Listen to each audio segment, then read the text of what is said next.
Suppose you have lots of money. What comes to mind when you consider spending it? Most people like to picture brand new smartphones, sporty automobiles, and expensive homes. Others associate spending money with handling their checkbook or paying off debts. As you can see, everyone reacts differently at first when faced with the prospect of spending money. And in the same vein, we all have various ideas about how to spend money. Although it is true in many situations, it is not the universal truth that most people in today's society believe spending money is bad. This is why in this video, I'll take you to the reason why you should spend your money as quickly as you can.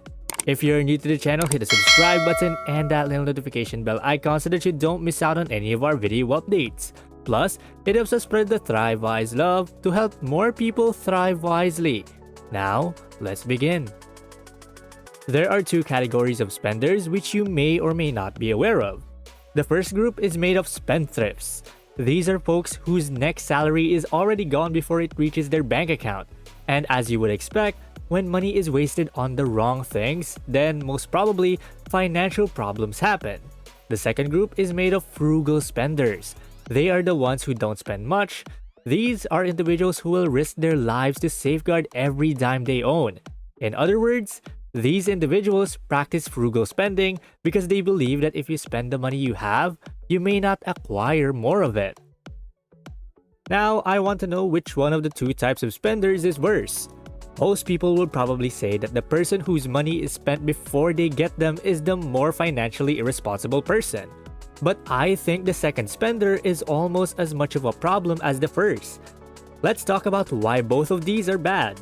And then we'll talk about the way to spend money that will help you take your money to the next level. If you thought the first spender was less responsible, it's likely because you know that overspending is one of the quickest ways to ruin your finances. One of the most common pieces of financial advice is to spend less than you earn, and there's a reason for that. If you can't wait to spend every penny you earn, it can be hard to get ahead.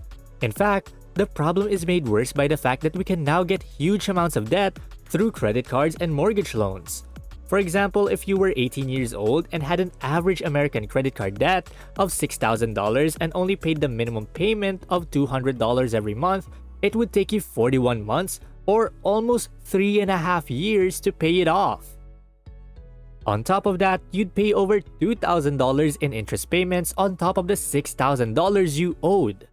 Obviously, spending too much can and will put you in a lot of financial trouble.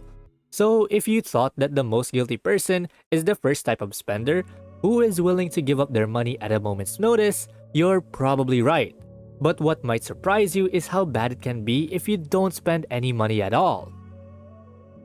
If you were told anything about money when you were young, it was probably to save it. This is the most common piece of advice we get from our parents. As we've seen, it works in some ways. It's hard to get ahead when every dollar you make goes to buying things you want or to paying off your debts.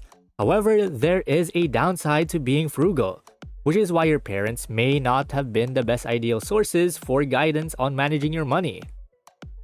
You see, individuals who have a mentality of scarcity that has been shaped by being told to save their money and get financial advice aren't, to put it frankly, helping themselves as much by saving as they believe they are. After all, nobody ever becomes wealthy by saving money. Yep, that's a fact. There are some individuals who just save, but for this method to be successful, the person must earn a sizable amount of money each year. Saving, on the other hand, is a one-way ticket for financial mediocrity for the rest of us. I'll give you an example to show you why, in case you don't believe me. After deducting your costs and taxes from your current annual income of $100,000, which is a salary that the majority of people will never reach, you save $20,000 over the course of the following 50 years. When you reach $1 million, you may consider yourself wealthy. If we estimate a 2.5% inflation rate, the money won't even be worth $300,000 in 50 years. While it is still a lot of money, it doesn't necessarily make you someone you would consider to be wealthy. Inflation is one component in this wealth creation route that must be taken into account. And this is kind of like a sneaky fact that other people may choose to ignore. So would saving money in the bank be much better than spending it carelessly? This still isn't the certain route to riches that the majority of people think it is. Therefore, you may be asking to this point, so what am I supposed to do with my money? Here's the thing, it is not intended for you to spend it in any way or hold on to it in any way. As you have undoubtedly already heard, balance is key to life. Yes, sometimes spending a little money on the tangible things you want is okay. Also, you should definitely be saving money on an emergency fund and having some extra cash on hand to pay bills and other expenses. You see, the difference between the rich and the poor is how they view and use money they have. Typically, those who have little extra money adopt a scarcity mindset because they fear losing it if they spend what they currently have.